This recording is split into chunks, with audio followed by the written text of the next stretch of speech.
ብርቅርቅታ ደራሲ ዳንኤል አስቴር ትርጉም አቢ ደምሴ ብርቅርቅታ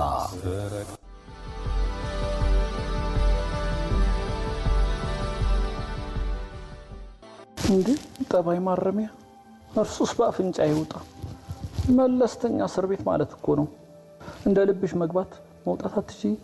ህጋዊ ኃላፊነት ወስዶ የሚያስጠጋሽ ዘመድ ካላገኘሽ ወይንም እድሜሽ 18 ሞልቶ ለአቅመ ሔዋን ካልደረሽ ከግቢ ውጭ ንቅንቅ ማለት አትችይም። ስለዚህ ለሉዊዝ ባሪያ መሆኑን እመርጣለሁ። እኔስ ደግሞም እናት በሚቀጥለው ወር ስለምትመጣ ወደ ቤታችን ትወስደኛለች አለች ማይዳ። ሂላሪ በዚህ ሰዓት ሌላ ትዝታ መጣባት። ከዛ ቤት የሚኖሩት ልጆች ሁሉ እንደ ማይዳ ከወላጆቻቸው ጋር መገናኘት እድል ሊኖራቸው ይችላል። የእርሱ አባት ግን እናቷን ገሎ የራሱንም ህይወት አጥፍቷል። ምን ነው ለእንዲህ አይነት ህይወት ከሚዳርገኝ በዚያን ምሽት ከእናቴ ጋር በገደል ይኖረው ስትል ተመኘች። ማይዳ በሂላሪ ሁኔታ ሳትገረም አልቀረችም። ሂላሪ በአቋቋሟ፣ በመልኳ፣ ባነጋገሯ ሁሉ በዚያን አይነት መጠለያ ቤት ውስጥ ከሚኖሩት ልጃገረዶች ለየት ያለች ነበረች። ስለዚህ ማይዳ አንቺስ እዚህ ቤት ውስጥ እስከመቼ ነው የምትቆዩ? የቅርብ ዘመዶች የሉሽም? ስትል ጠየቀቻት። ሂላሪ የለኝም ስትል ራሷን በማወዛወዝ ላይ እንዳለች የማህበራዊ ጉዳይ ሰራተኛዋ ድንገት ገባች። እንዴ አሁኑን ሞቅ ያለ ወሬ ይዛችኋል? አለችና ፈገግ አለች። አዎ ከሂላሪ ጋር እየተጫወትን ነበረ አለቻት ማይዳ። ጎሽ ማይዳ በደንብ አለማምዷት አለቻትና ተመልሳ በፍጥነት ወጣች። ወዲያውኑም የደወል ድምፅ ተሰማ። ልጆቹ ስራ የሚጀምሩበት ሰዓት ደርሶ ነበር ማለት ነው። ለዚያን ዕለት ለሂላሪ ተሰጥቷት የነበረው የቤት ውስጥ ስራ ነበረም። ለልጆቹ የሚሆን ራት የምታዘጋጀው ሉዊዝን ስታግዛት አመሸች። ራት ከተበላም በኋላ ዕቃዎቹን አጣጥፋ ጨረሰችና ወደ መኝታ ክፍሏ ሄደች። የተቀሩት ልጃገረዶች በስራ ተዳክመው ነበርና ጋደም ብለው ነበረም። ሂላሪ ካልጋዋ ላይ ወጣችና በጀርባዋ ተንጋላ አዲሱ ኑሯን ከጆንስ ጋር ያሳለፈችውን ጊዜ ማገናዘብ ጀመረች። የአሁኑን እጥፍ የሚሻል ሆኗም አገኘችው።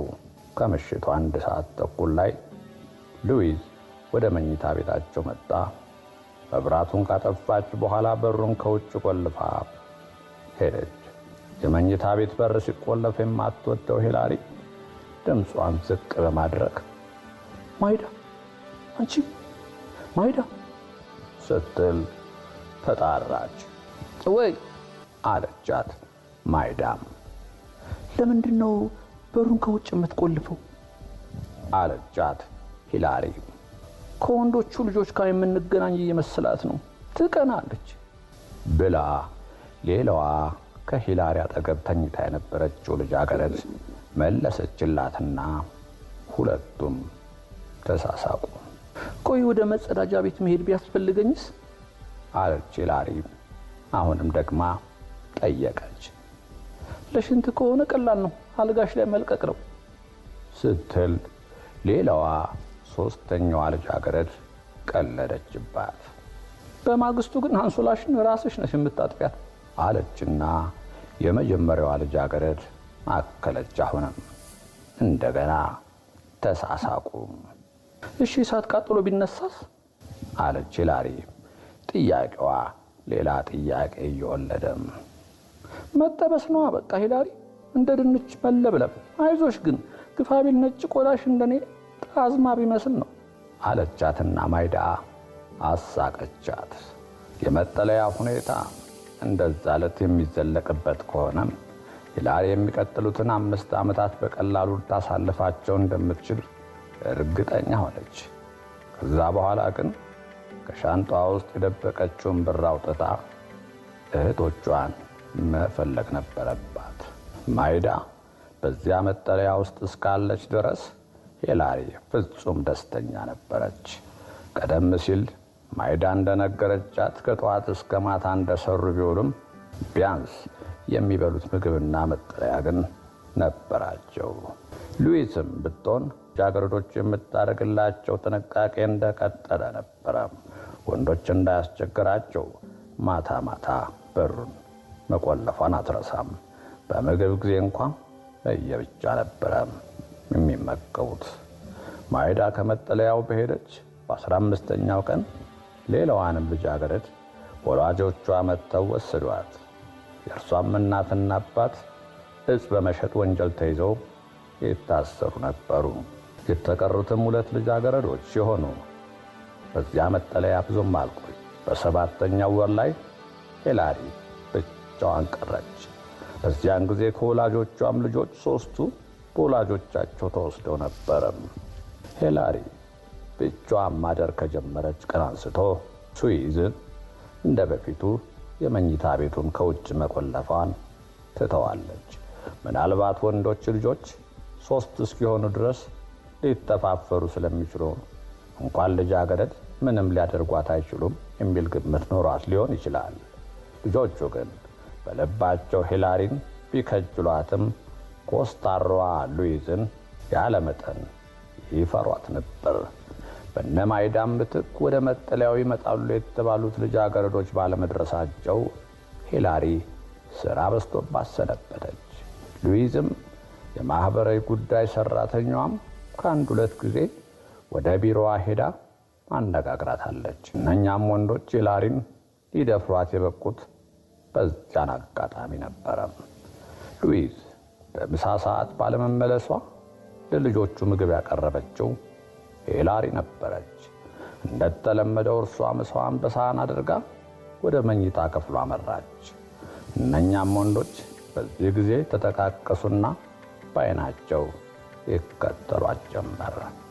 መግባቷንም እንዳዩ ከመካከላቸው ትልቁ የነበረው ጆርጅ ተነሳና ወደ ሂላሪ ክፍል ሄደ። ከበር ላይም ቆመ። ራስ ምታት እንዳመመው አስመስሎ ሂላሪን አስፕሪን ካላት እንድትሰጠው ጠየቃት። እርሷም በእጇ የያዘችውን ሳህን አስቀመጠችና ሻንጣዋን ካልጋው ስር ለመሳብ ጎንበስ አለች። ያን ጊዜም ጆርጅ ኮቴ ሳያሰማ ገብቶ ከኋላዋ ጥርቅም አድርጎ ያዛት። የተቀሩትም 2 ወንዶች ወዲያው ደረሱና ተጋግዘው ሂላሪን ካልጋዋ ላይ ጣሏት። ከደረቷም ቀና እንዳትል አንደኛው ልጅ ካልጋው ጋር አጣበቃት። ሌላው ልጅ ደግሞ የሚፈራገጡ እግሮቿን ጥርቅም አድርጎ ያዛቸው። ጆርጅ በራፉን ከውስጥ ዘጋና የሱሪውን መዝጊያ እየተቻኮለ ከፈተም። ከዚያም የሂላሪን ቀሚስና ውስጥ ልብስ ወደ ላይ ብሎ ሙታንቷን ተረተረው። ከጭንና ጭኖቿ መሃልም ገባም። ሂላሪ ምንም ያህል ራሷን ለማስለቀቅ ትፍጨርጨር እንጂ ከእንግዲህ ክብረ ንጽሕናዋን ላለማስደፈር የነበራት ዕድል የመነመነ ነበረም። ጆርጅ ዕድሜው 16 ዓመት ቢሆንም አካላቱ ከአዋቂ የሚያንስ አልነበረም። እግርና እግሮቿም ተወጥረው ስለተያዙ ሂላሪን በቀላሉ ደፈራት። ደም በደም ቢያደርጋትም ስሜቱ እስከረካለት አልለቀቃትም ነበረም። ጆርጅ ከላይዋ ተነሳና እግሮቿን ይዞ ለነበረው ልጅ ተራውን ለቀቀለት። ቀጠለና 3ኛውም ልጅ ተተካ።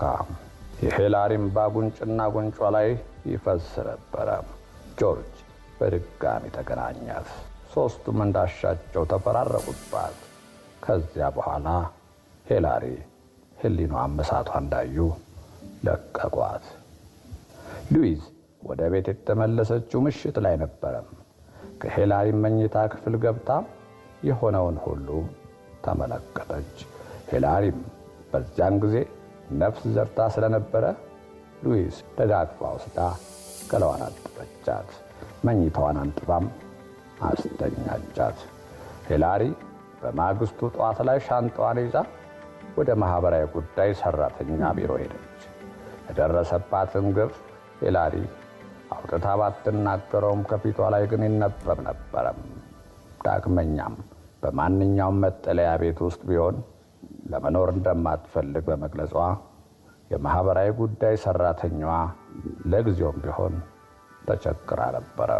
በመጨረሻ ላይ ግን ከከተማው ወጣ ብሎ በተሰራው የልጃገረዶች ጠባይ ማረሚያ ተቋም ውስጥ ቦታ አገኘችላት።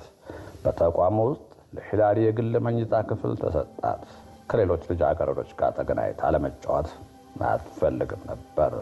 አቋርጣ የነበረውን ትምህርት ለመከታተል ግን አሁን እድል በማግኘቷ በርትታ ታጠና ነበረም። ያገኘችውንም መጽሐፍ ማንበብ ትወድ ነበረ። ያላትም ዓላማ አንድ ነገር ብቻ ነው። እድሜዋ ለአቅመ ሔዋን ሲደርስ ከዚያ ተቋም ውስጥ ወጣ እህቶቿን መፈለግ ነበረባት።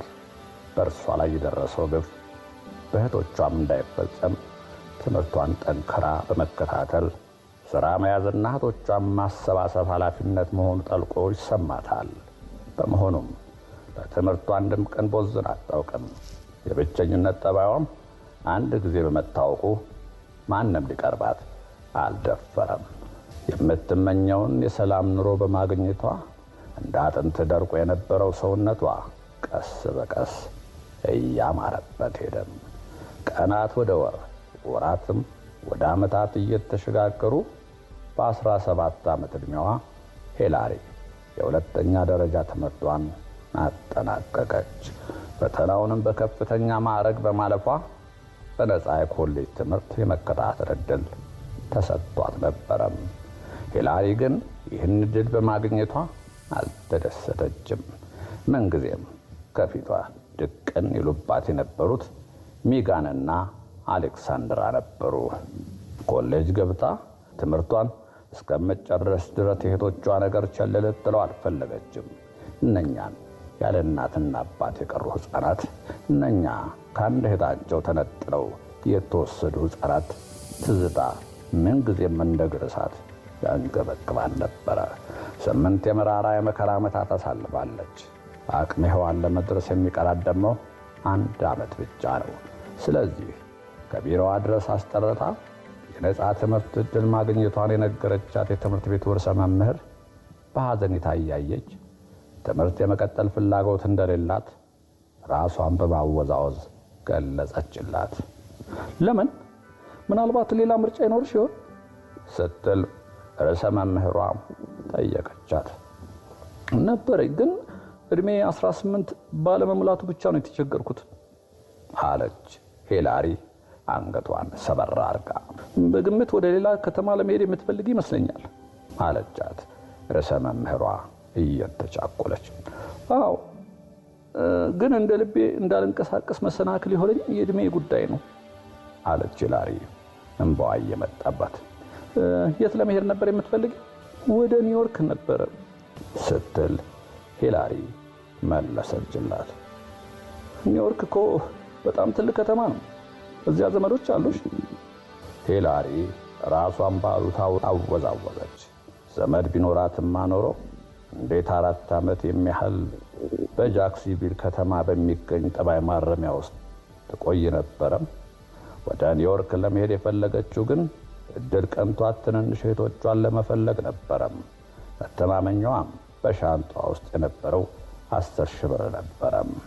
በእርግጥ እኮ ለመሄድ ከፈለግሽ ከሚመለከታቸው ባለስልጣናት ጋር ተነጋግሬ በጥቂት ቀናት መታወቂያ ላስወጣልሽ እችላለሁ አለቻት ርዕሰ መምህሯ። ሂላሪ በዚህ ባልተጠበቀ ዕድል የተሰማት ደስታ ወደር አልነበረውም። ርዕሰ መምህሯን አመስግና ከተሰናበተች በኋላ በክፍሏ ውስጥ ገባች። ካልጋዋ ላይ ጋደም ብላ ጣራውን እያየች ፈገግ አለች። የ8ቱ የስቃይ የውርደት የብቸኝነት ዓመታት ማብቂያ መድረሱ ተሰማት። ለመጀመሪያ ጊዜ ልቧ በደስታ ዘለለም። የእህቶቿንም ዕድሜ በአእምሮ አሰላችው። ትንሿ ሚጋን በዚያን ጊዜ 9 ዓመታት፣ አሌክሳንድራ 13 ዓመት ይሆናቸዋል። ሂላሪ ሥራ ፈልጋ እስከምትይዝ ሻንጧ ውስጥ የደበቀችው 10,000 ብር እህቶቿን በወጉ ተንከባክባ ለማስተዳደር እንደምትችል አውቃለች። እህቶቿን ማግኘት ከባድ ነገር መስሎ አልታያትም። ኒውዮርክ እንደደረሰች ቀጥታ ፓተርሰን ጋር ትሄዳለች። እሱም አድራሻቸውን ጠይቃ እህቶቿን በአንድ ጣሪያ ስር ማሰባሰብ ቀላል ነበረም። ከአንድ ዓመት በኋላ ሂላሪ ወደ ኒውዮርክ በሚወስደው አውቶቡስ ተሳፈረች። ከፊቷም ላይ የብሩህ ተስፋ ነጸብራቅ ይነበብ ነበረም። የጃክሰንቪል ከተማ ትታ የሚሰማት ቅሬታ፣ ትዝታ ከቶ አልነበረም። የምትለየው ዘመድና ጓደኛ አልነበራትም። አረንጓዴዎቹ አይኖቿ ህልማዊ አመለካከት የሚያዩ ይመስሉ ነበረም። ያለፉትም 8 የቅዠት ዓመታት ከአእምሮዋ ተፍቀው በአዲስ ተስፋ ታደሱ። የጃክሰንቪል ከተማ የተነሳ አውቶቡስ በሁለተኛው ቀን ኒውዮርክ ደረሰ። ሂላሪም ከ8 ዓመታት በኋላ የኒውዮርክን አውራ ጎዳናዎች በእግሯ ለመርገጥ በቃች። ፓተርሰን ወደ ቦስተን ከተማ የወሰዳት አባቷ ሕይወቱን በገዛ እጁ ባጠፋ በ3ኛው ሳምንት ነበረም። ያለ መጠን ብቸኝነት ስለተሰማት ከራስ ፀጉሯ እስከ እግር ጥፍሯ ዘገነናት። በዓይነ ህሊናዋ ላይ የእህቶቿ ሚጋንና አሌክሳንድራ፣ እናቷ የሶላንጅና የአባቷ የወከር ትዝታ ተራ በተራ እየቀረበ አይኖቿ ላይ እምባጋትም ልትቆጣጠረው በማትችለው እንደ ክረምት ምንጭ ያለማቋረጥ እንባዋ ጉንጯ ላይ ፈሰሰም። ከአውቶቡስ በነሐር የወጣችው ከሌሎች ተሳፋሪዎች እጅግ በጣም ዘግይታ ነበረም። የጃክሰንቪል ከተማ ጠባይ ማረሚያ ሂላሪ ባዶ እጇን አላሰናበታትም። ለጊዜውም ቢሆን የሚረዳት 500 ብር ሰጥቷታል። በዚያ ላይ ደግሞ የ10,000 ብር ነበራት። ሂላሪ ከአንዲት አነስተኛ ሆቴል ሄዳ ገለልተኛ የሆነ መኝታ ክፍል መርጣ ተከራየች። በኋላም በአቅራቢያዋ በሚገኘው ባንክ ገንዘቧን አስቀመጠች። በዚያን ቀን ራቷን በያዘችው ሆቴል ውስጥ ተመገበች። ከእንግዲህ ግን ሂላሪ ገንዘብ መቆጠብ ነበረባትና በሳንዱችና በሃምበርገር ለመኖር ወስናለች።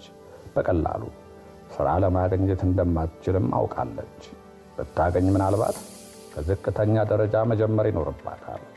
ከዚያም ራሷን በማታ ትምህርት የማሻሻል ዕድል ብቻ ይጠብቃታል።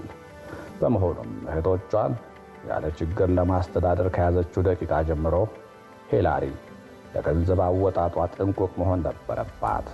ፓተርሰንን ከማነጋገሯ በፊት ልታሟላ የሚገባት አንዳንድ ነገር መኖሩን ተገንዝባለች። እህቶቿን ማየት እንደነበረባት ጉጉት ቢሆን ኖሮ ሂላሪ ከአውቶቡስ እንደወረደች በቀጥታ የፓተርሰንን አድራሻ ጠየቃ ባነጋገረችው ነበረ። ግን ከነፍስ ጉዳይ የባሰ አውሬ አድርጋ ከምትቆጥረው ፓተርሰን ፊት በዚያ ሁኔታ ለመቆም አልፈለገችም። በአካል ቁመናዋ የሚያሳጣት ባይሆንም አለባበሷ ግን እንደነገሩ ነበረም። ስለዚህ ኒውዮርክ በደረሰች በማግስቱ ጥሩ ቀሚሶች፣ ጫማዎች፣ አብረውትም የሚሄዱ ሌሎች ነገሮች ስትገዛ ዋለች። ሂላሪ ወደ መኝታ ክፍሏ ስተመልሳ የገዛቻቸው ልብሶች እያፈራረቀች ሞከረች። በቁም ሳጥኑ መስተዋት የምታየው ልጅ 8 የመከራ ዓመታት ያሳለፈች ልጃገረድ አትመስልም። ሂላሪ ውብና ለግላጋ ከወረዳ እንደወጣት ለራሷም ተሰማት። ፓተርሰንን ከማየቷ በፊት ሌላም አንድ ነገር መፈጸም ነበረባት። ለገንዘብ ስትል ባይሆንም ስነ ልቦናዊ እርካታ እንዲሰማት ብቻ ስራ አፈላለገች። በየጋዜጣውም የሚወጡትን ማስታወቂያዎች አንድ ባንድ አነበበች። በ2 እና በ3 ድርጅቶች ለቃለ መጠይቅ ፈተና ቀርባ ነበረ። ግን በዕድሜዋ አናሳነት በጸሐፊነት ሙያ ባለመሰልጠኗም የሥራ ዕድል ተነፈጋት። ለብልግና ሲሆን ግን ሊዳሯት የሞከሩ ነበሩ። ዕድሜስ ስንት ነው አላት ራሰ በራው ሆዶ የገፋ የአንድ ንብ ድርጅት ባለቤት ኃላፊ። 19 አለች ሂላሪ ትንሽ ውሸት አክላበት። 19 የሚሞላሽ አይመስለኝም። እስቲ ለማንኛውም ቁሚና ልይሽ አላት። በግራ እጁ በያዘው መሐረብ ፊቱ ላይ ችፍ ያለውን ላብ እየጠረገና ከመቀመጫው እየተነሳ ሂላሪ እንደታዘዘችው ተነስታ ቆመች። ቦርጫሙና ራሰ በራ ሰውዬ ወደ እርሷ ተጠጋና አገጯን ይዞ ፊቷን ቀና በማድረግ እድሜ በአይን ይነበብ ይመስል አረንጓዴ ዓይኖቿን ጠቅ ብሎ ሲያያቸው ቆየ። ከዚያም ቀስ ብሎ ወደ ደረቷ ወረደና ጡቶቿን አሻሻቸው። አዝማሚያው ቢገባትም ሂላሪ ነኝ እንዳለችው እድሜ ለማስመሰል ስትል ዝም አለችው። ዝቅ አለና ዳሌዋን ጥብቅ አርጎ ይዞ ሊስማት ሲል በቃሪያ ጥፊ አይኑ ላይ ደረገመችው። ክው ብሎ ደንግጦ ነበርና ሂላሪ ተቅፋ መጣ ከክፍሉ እየተሻኮረች ወጣች። በመንገድ ላይ እንዳለች ደጋግማ የምታሰላስለው አንድ ነገር ነበረ። ለምንድን ነው ወንዶች ሊባልጉብኝ የሚፈልጉት? አክስቴ ባል ጆንስ፣ እነኛ ወንዶች። አሁን ደግሞ ይሄ ሰውዬ በዚህ ሁኔታ ከቀጠለ ስራ ማግኘትንም እንጃ ስትል አሰበችና ትካዜ ገባት። ተስፋ እንደቆረጠች ሳይሆን ሂላሪ ከአንድ የሰራተኛ ማሰልጠኛ ድርጅት ውስጥ በአስተናባሪነት የመቀጠር ዕድል አጋጠማት።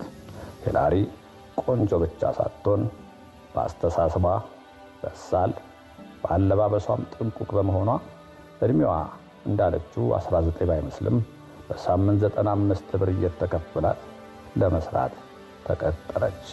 በማግስቱም ስራ እንደምትጀምር ተነግሯት ስለነበረም እስካሁን ያዘገየችው ተቀዳሚ ተግባር በዚህ ዕለት ከሰዓት በኋላ ላይ ለመፈጸም ወሰነች።